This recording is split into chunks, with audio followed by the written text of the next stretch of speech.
And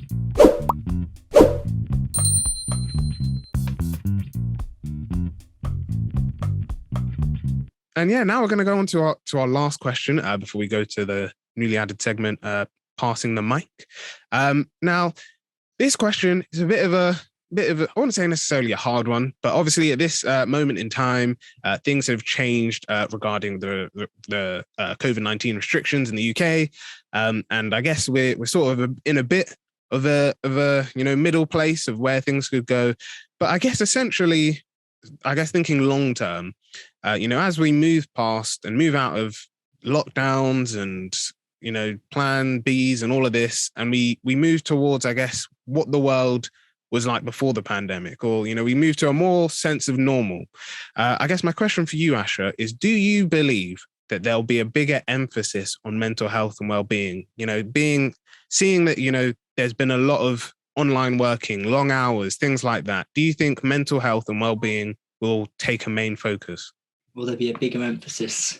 I don't know. I don't know if Boris will care more about mental well-being, or if he'll still be caring about his Christmas parties. I'm sure there will be. I hope that there will be, but I worry it'll be misguided. I hope I'm wrong. I hope the focus is put on proactive methods rather than just reactive ones, because we have a lot to learn when it comes to mental health. It's not just an awareness problem so much nowadays. It's a solution one. So we're aware of mental health, and conversations are increasing, which is a positive step forward. It's a wonderful thing. I just hope we learn from our mistakes in the past and start to shift the needle, shift the conversation around mental health to one that is positive, that's proactive, without the misconceived preconceptions of yesteryear. So it's actually actively embedded into the way we learn and the way we grow up. So I hope, I'd hope that my kids learn about mental health and build mental fitness skills, and are actually taught the importance of harnessing our mental health for good, rather than always looking at it through this lens of crisis. Yeah, no, that's so true. And I definitely think that that's right. We do, I guess, have a tendency as a society to sometimes, put whether it's issues about mental health or issues about race, we sometimes, tend to forget about them. And it's only when, big things happen that we're just like, oh yes, now we need to talk about it. And then there's all these talks and people appearing on shows discussing it. And it's just like, no, we need to think long term. I know, I'll briefly touch on sustainability and then bring it back to mental health. I know even when it comes to the idea of sustainability and, climate change and all of this, that it's the same thing, that people are saying that, before we it's not like climate change is a new thing. It's been spoken about for ages. It's been warned about for ages. But there's a tendency that, it's only when people see plastics, inside like marine life, or it's only when, we see massive changes in whether it's air quality or whether it's, ice caps melting, that we then say, oh, more needs to be done with climate change. And it's, it's similar with mental health and well-being. And we just need to, I think, like you said, I do hope that, lockdown shows that more work needs to be done. I know I mentioned it before, that Mind, for I guess anyone listening, Mind do have and that's one of the reasons why I really like their service, because they do recommend things for managers. So throughout the whole lockdown period, they've been recommending, if you're a manager, this is what you should be checking up, how you can be checking up on your employees mental health. Even they were saying for big businesses, this is how you can be doing it as well. And I feel like that's something that's good, but also it shouldn't necessarily be I know they're a charity and it's their work, but it shouldn't just be charities that should be doing it. Whether it's governments or universities or anyone really should be going out and doing these things. And I feel like especially I would say especially for uni students, but it's the same with anyone, is that there's a tendency that mental health only becomes a thing within, or it's only raised as an issue within universities again when big things happen. So I know it was I saw a post literally this time last year that said since the start of September 2020 academic year, there had been at least one student suicide each week from, I think, maybe like September, sorry, all the way to, yeah, I think roughly around December. But they were saying that that's clearly, shown that the way on, even though, yes, we all had to go online, like it showed that there wasn't a lot of support available. And, whether it's, people, lecturers or individuals not responding to emails, or, people being in other countries, so it meant that it was harder, I think it's just showing that we as a society need to just encourage people to just better look after their mental health. And I know one of the things I really liked that one of my lecturers did is she would always, make the class active. We weren't a big class, but she would always make it like active. So whether it's, I want you guys to lead on sessions, or I want you guys to, come up with a PowerPoint or send in videos that you think as a class we should watch. That was really good. And it, put less of a focus on, you just sitting at a screen, someone reading to you the whole time, giving you the occasional question to answer. No, it meant more of, you're involved in your teaching, because she was just like, for some of the presentations, she said, I'm not going to prepare anything. I want you as a group or as individuals to come up with your own slides. And, anything, she's just like, anything you want to do, you can do it. I don't mind if you want to do videos for the whole thing. You want us to watch a 1 hour documentary and talk about it. If you want us to, only just listen to slides, she said, I don't care.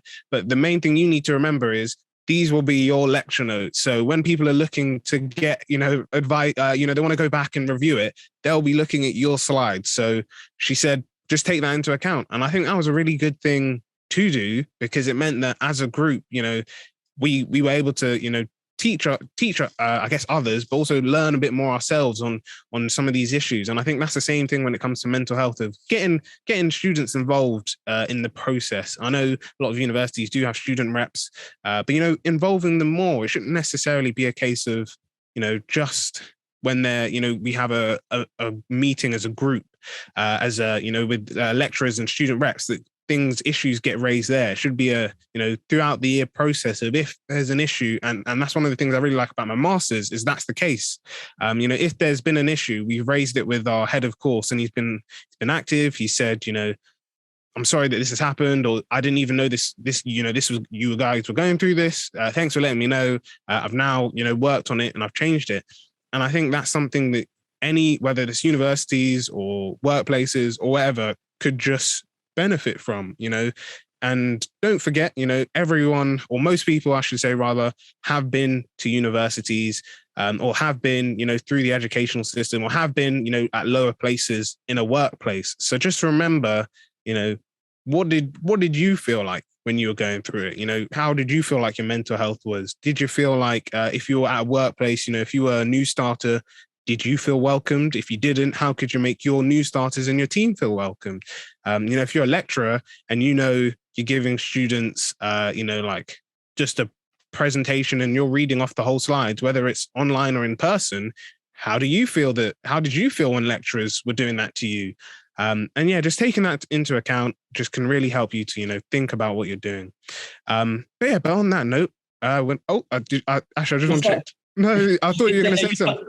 You touched on some really good stuff there, and often we can very much be just focused on the problem when a tragic event happens. So whether or not that's plastic in the seas, whether or not that's something in race relations, and we have something like George Floyd happening, whether or not that's in mental health where there's celebrity suicides. And whilst we should very much focus on the problem, at the same time, there should be that focus on the solution as well. And it's always education, whether or not it's teaching us about sustainability, whether or not it's decolonization of the curriculum, whether or not that's getting something like FICA and mental fitness education into our education. It's key that we actually try and take a proactive approach to solving these problems. Yeah, no, that's so true. And it's just, I completely agree with you. We as a team also agree that education is where it needs to start happening. I said it in last episode as well, but it's a quote that I guess is sticking with me because it's so true. Albert Einstein said a quote that, we can't change the world with the way of thinking that got us to where we are. We need a new way of thinking to change it. And like you were saying, that having these educate, like improving education, encouraging these discussions, or these talks on mental health and well-being is so true, and it's so needed. And like you said, 100%, everyone always, and I'm not saying that we shouldn't be upset when, like you said, whether celebrities pass away, or whether we learn more about whether it's plastic waste or issues around sustainability.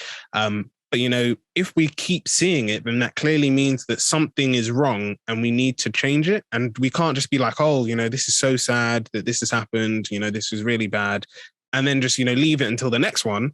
No, we should be thinking, okay, this has happened more than enough times. What do we need to do to improve it? And whether that's speaking to these people who are affected, working with groups, anything like that is definitely key. So yeah, thank you very much for your answers, Asha.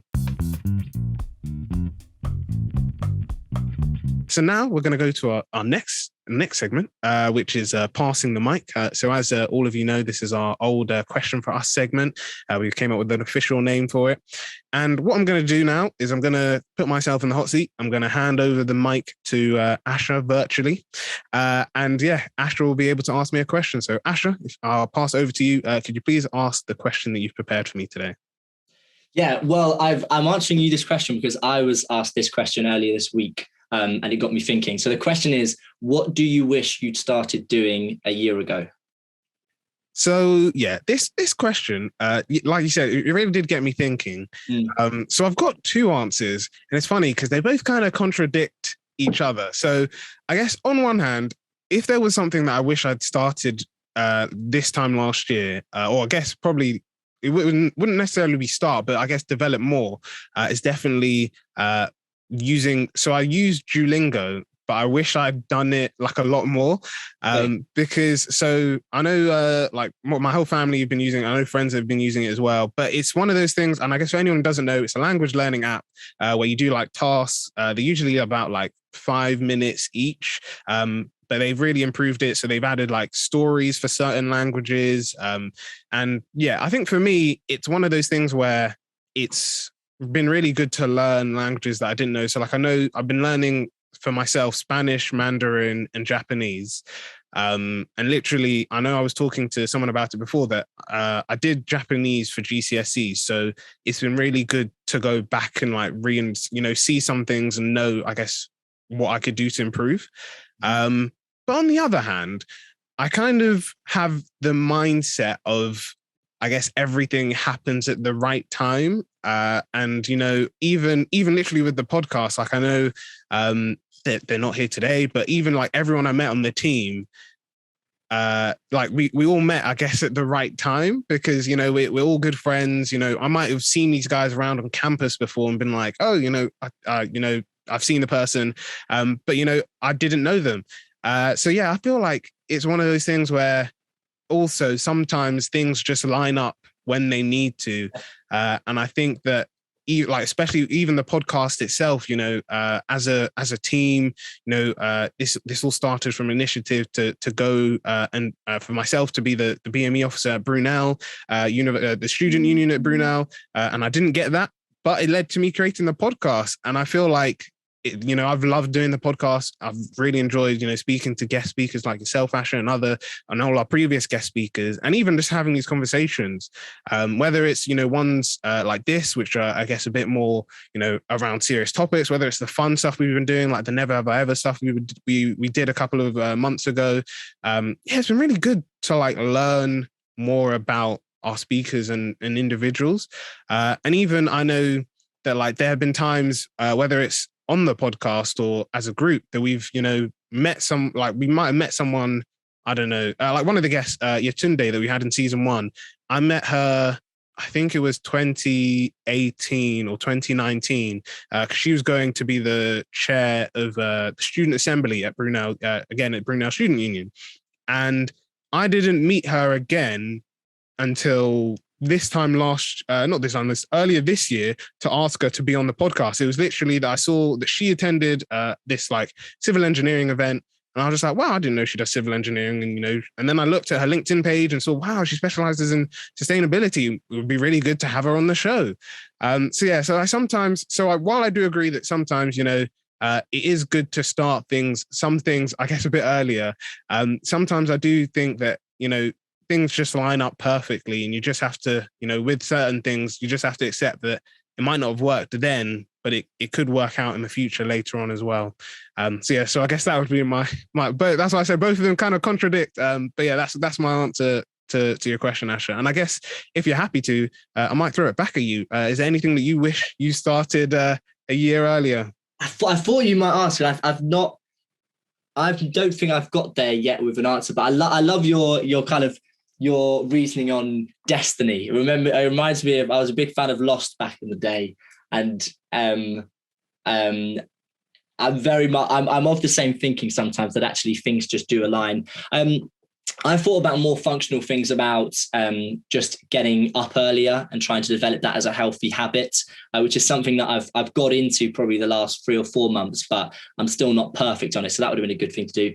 I always think about learning a language. I think that's something I should do, and I always tell myself I'm going to do it. But I'll let you know when I've got the list, and I'll email them over. That's perfect. Thank you. But yeah, no, on the, I guess the touch of the destiny thing. Yeah, I definitely think that that's true. And I guess for anyone listening who has watched Tenet, no spoilers ahead. But that's one of the key things that you see in Tenet, that certain things had to happen for the whole plot to line up. And even I know another Christopher Nolan film that I really like is Interstellar. And I know with Interstellar, literally, when I was watching it, so again, that was luckily I was able to watch that through my drama, what I was doing with my drama for GCSEs and A-levels. When I was watching it, the person I was with was telling me, this is, you need to know this. And he was basically explaining the ending. And I was like, why are you telling me the ending? Because wouldn't that ruin the whole film? And he said, no, genuinely, if you know the ending from the beginning, you'll start to pick up on things that when you first saw it, you're just like, this is super weird. Why was this shown in the film? And it's the same with Tenet. And I think it's the same with real life, that, with hindsight, we'll see that, maybe you missed the bus or the train this morning, but actually it meant that you were on the bus or train that didn't get delayed. So you actually got to work a lot earlier than if you got an earlier bus. I still don't think I'd like to watch films with your friend. Yeah. No, I think some films, yeah, definitely. I know, especially especially Endgame or Infinity War. I definitely wouldn't have liked to know the ending. But yeah, no, I think sometimes we do sometimes forget about that in life, that having that hindsight can be really good. And just it can allow us, and I guess linking it back to the gratitude journal, it can allow us to at the time we might not have been grateful for for failure, for example, but by not getting the job that you thought you wanted, or things like that, you actually do get the job that you wanted, or the career that you wanted, or you actually meet the person that says, oh wow, I really like your idea, so here here's I don't know, some money, start up your idea. I just want to be in contact with you from time to time to know how things are going. But yeah, so yeah, I think that's something that we do as individuals sometimes forget, that sometimes things don't work out, sometimes they do, but we don't have to feel like that's the end. And I know even and I guess the last point on this was so as a part of my module, one of our modules is about entrepreneurship, and there was a video that our lecturer shared, and I'll include it in the bio so you guys can have a watch. But essentially it was about this entrepreneur in America who started this food delivery. It was food, I guess the best way to describe it is, if you think of food, I've forgotten what they're called. The things that you order, food vending machines. There we go. Food vending machine. So it's literally you buy pre-made meals. All you have to do is just warm it in the microwave and then it's done. And he set this up. He had 10 locations. But he said after the second year, they were really struggling. There were issues that had to keep on being fixed. He said there was one day when he was literally running around to all the different locations because, whether it was that they didn't have enough drivers to actually put the food in the vending machines, whether the vending machines wouldn't open. So he then had to go and, either open them or give people refunds. And he said eventually you reached a point where the investor he was basically bankering on for the business to work, basically pulled out at the last minute, and he unfortunately had to close his business. And he said when that happened, he was just like, yeah, he was upset. He was sad to tell all his employees that, hey, I'm sorry, but closing the company down. You're all going to have to look for new places of employment. But he said afterwards, like he was asked to do an interview, and he said he didn't really want to do it, but he thought, you know what, I might as well just do it, just do it and see what happens. And he did the interview, and the headline for it was really good, because it was saying like how a failed entrepreneur or something like that. It's like how a failed entrepreneur was still staying hopeful, and is eager to go back to that field. And I think it was only, he said like a couple of weeks afterwards that he was getting messages, he said, from like head of tech companies saying, hey, I've literally been where you are. I tried to start up a product or start up a service that, it just didn't work out. It failed and, didn't go the way I was hoping. But he then later on, luckily, was able to get another job with another company. And they said that one of the key things that they liked was they saw all the work he had done through his first business and all the connection he's made. And they were just like, wow, we can't let someone like that go, especially with his story. So, yeah, I think sometimes we do need to remember that, yeah, things won't work out, but, in the long term, you never know. It might actually have put you where you should be. Yeah, I think, learning to fail is key. I know Gaz, one of our co-CEOs, he always says about using challenges as motivators rather than inhibitors. And I think that's quite a key thing to remember. But yeah, no, I'm with you. Oh, perfect. Thank you. And we'll now go on for all our listeners to the MC of the Month section. So as always mentioned, the MC of the Months are organizations that highlight key work related to the subject that we're talking about. Now, even though they're not our MC today, you've clearly heard about Fika, and you are recommended to please check out their services and their website, and you'll hear all of that right at the end. So don't worry if you haven't got it just yet. But what the company that we're essentially highlighting today are Calm. Now, for anyone who doesn't know, you might have seen their adverts. I know they've had some big names. I think LeBron James does some of the stuff there. But essentially, Calm, they're a mental wellness brand. They have an app, which I believe you can sign up for free, but for most of the stuff that you want to use on there, you have to pay for. But it's the app can help with like sleep. It can help with meditation. It can help with relaxation. Essentially, it's designed to help you manage stress, sleep better, and live a happier, healthier life, which I'm sure we can all agree is definitely key. Now, one of the cool things that they do is they have all these different, like I said, different places that different sections, I should say, rather, that focus on different areas. So they have a meditation section that helps you to just, get in that mindset. As a society, as individuals, we have a tendency to just rush through things, go through life at like a really quick pace. And sometimes it can be hard to just, stop, stay still, and just listen to the silence. But they've got one for meditation, for more restful sleep and waking up refreshed. I'm sure we can will agree that a good night's sleep, nothing can replace that. And they've got some resources for that. They've got music. So they've got a music section that can help you with, if you're looking to focus, relax, or sleep. Again, as a uni student, I know how hard it can be to focus, whether you're listening to music for a revision or, you're listening to it to complete coursework. Sometimes we can get easily distracted because we're looking for the right song or this and that. But, they've got some resources that can help with that. They do some they called it the body section, but essentially it's like video lessons on how you can, do mindful movement, how you can do some stretching, so a bit of yoga there as well. They have masterclasses, which are basically audio programs which are taught by world-renowned mindful experts. And lastly, scenes. So they call it their nature scenes and sounds to help you enjoy relaxing, sleeping, working, or studying, because we all know that nothing can replace a nice bit of nature. But yeah, please, check out their speaker page. That'll be on the website. It's got the details for their website, and you can click on there to find out more about them.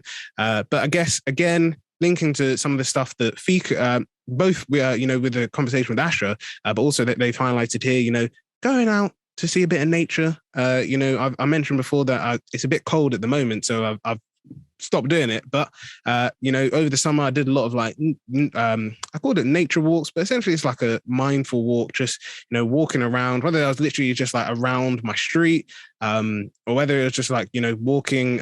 Regent's Park isn't too far from me, so walking to Regent's Park, or walking around central London sometimes as well. It can be nice to just go out and just not necessarily have somewhere to go, but just walk and just reflect on things, have think about certain things that you've been going through the day, have these conversations with yourself, because I know sometimes, especially if you're living with others, it might be hard to get the room to yourself, or to I guess essentially have that time of relaxation for yourself.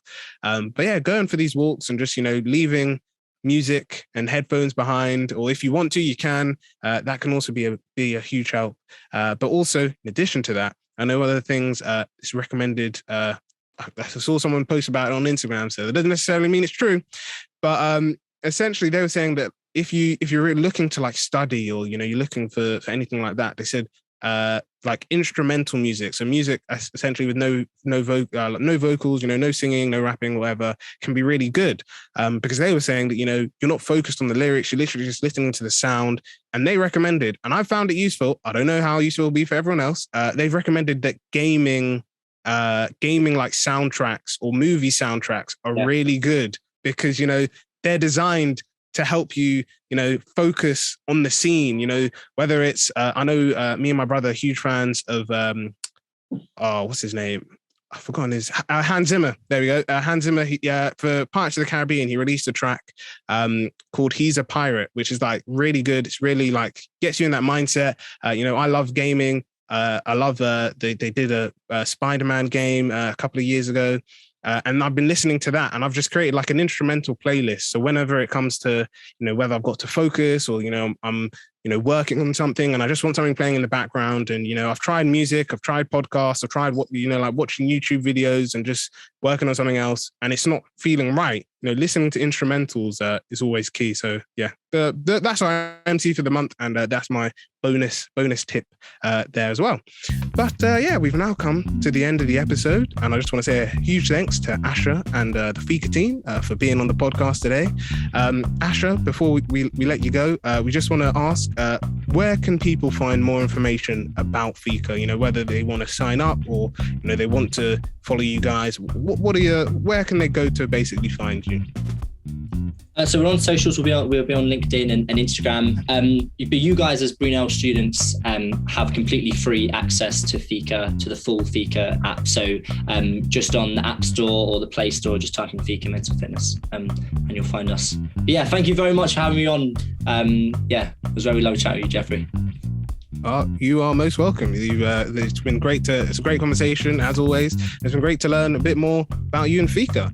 So yeah, if you are a Brunel student, please do check it out. The links to where you can download it will also be in the description, so you've got nothing to worry about there.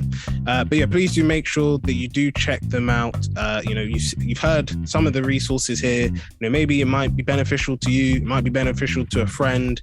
So yeah, please do make sure that you check it out. As always, if you like the video, a like or comment is always appreciated, and make sure you click that notification bell and subscribe so you don't miss any of our new episodes. If you really want to know more, in some bonus stuff, because we're hoping, if Asha had a great time, that he might want to come back, and you want to see some bonus stuff, please do make sure that you subscribe to our Patreon page so you can see some of the bonus content there. And yeah, that's basically it. So as always, thanks everyone for listening. Thanks for taking part today, Asha, again. And yeah, we will see you all in the next episode. So take care and enjoy the rest of your days, everyone.